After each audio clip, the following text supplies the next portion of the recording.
Hello, this is supposed to be this is a, I suppose, this is an explanation of the PPP model in a very generic sense. Now what this really has is a lot of detail, or flexibility at least, with respect, excuse me, to all sorts of financing parameters.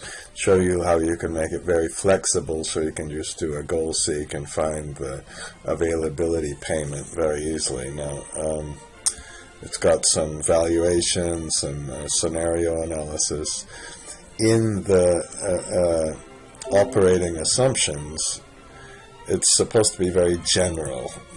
We've got some CapEx, some very general availability parameters, some fixed and variable O&M. That's very simple. What you can do is, if you want to expand this, you can expand all kinds of assumptions for CapEx, OpEx, working capital, and so forth, and even depreciation. And then you go to the EBITDA page and make sure all of your changes are reflected in the EBITDA analysis. Once you've done that, then it transfers all that stuff into the financing, and all the financing should still be very straightforward. Okay? So don't be afraid to go and change things around, especially in the operating assumptions,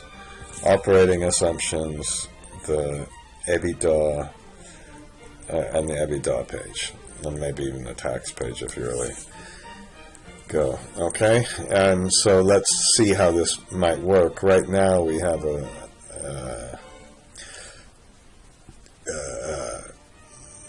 let me first reset it to the base case. If you reset it to the base case, these things don't work. These little buttons, except for the availability payment, it should really say that. This doesn't change. Now, if you switch to the custom case, what it does, it starts with a base case, and you can see, oh, what's the sensitivity analysis to some different construction period. You can see that it's pretty big. Now, let's say we increase the construction cost. Okay, that's the same kind of thing. And I've got to pause it for just a minute. Okay, now the real reason I'm making this video is to demonstrate that you can solve all the problems of circular references with functions. In this case, it was a pain, I admit it, but you can do it. So we can, without running any copy and paste macro, we can see what happens to the IRR if we change these things, what happens to the debt to capital ratio if we get to put a development fee in, what happens to the IRR if we change the I should put an equity bridge loan in here too. It's very easily. I'll put that in another video. Really importantly, what happens if we have this thing? Look at that. Now the equity IRR went down to 4%, and we can see how much we'd have to increase the availability payment. So let's put an annuity in. Now, we got too much. Now what you have to do is get some kind of IRR into this before you press the press this. So here we have 193. If we could get it to be sculpted, then we have a much too high IRR.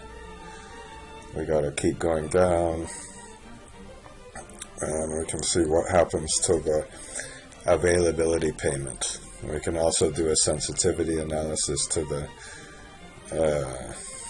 concession period. Okay, and see what happens. Well, I did it also to the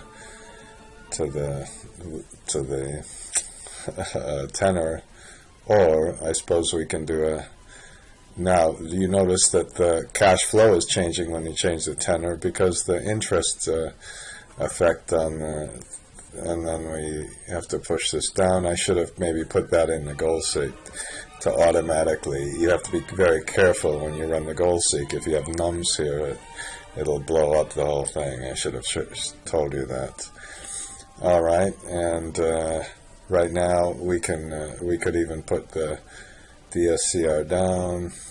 Then we have a really very, very thin equity contribution, which you really have to compare to the development fees. You've got virtually no equity into this thing, but you could even see just how aggressive you could get.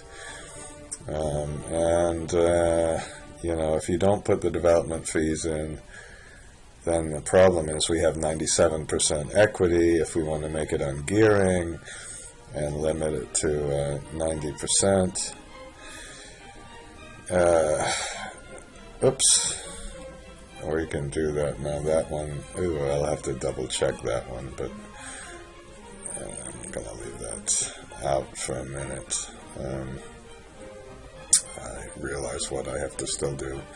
Okay, and I think that's, oh, we can change the interest rate, increase the interest rate, and then you can see what happens to the IRR. Okay, I think that's all I really wanted to show you. This shows you that if you do make the investment,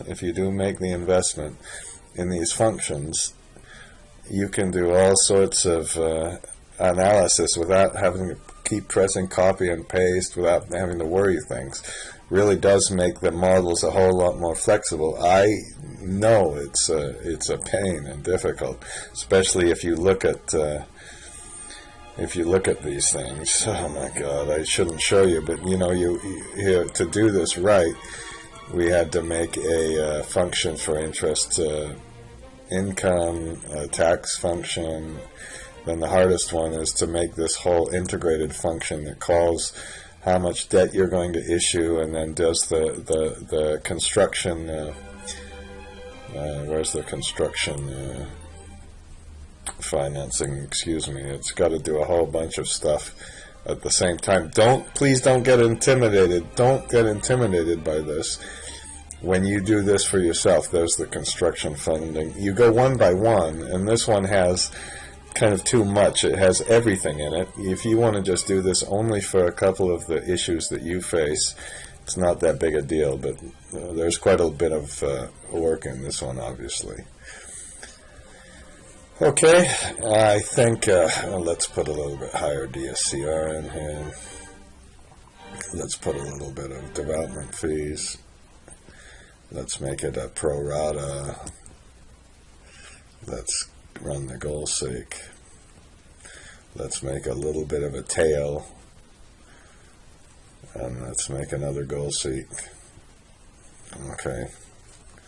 And that's that. Now, if you wanted to then do an analysis of downsides, because this thing just forces the debt to meet the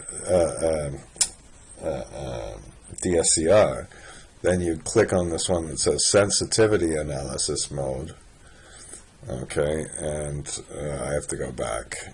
I'm gonna check that one. Okay, enough of this video.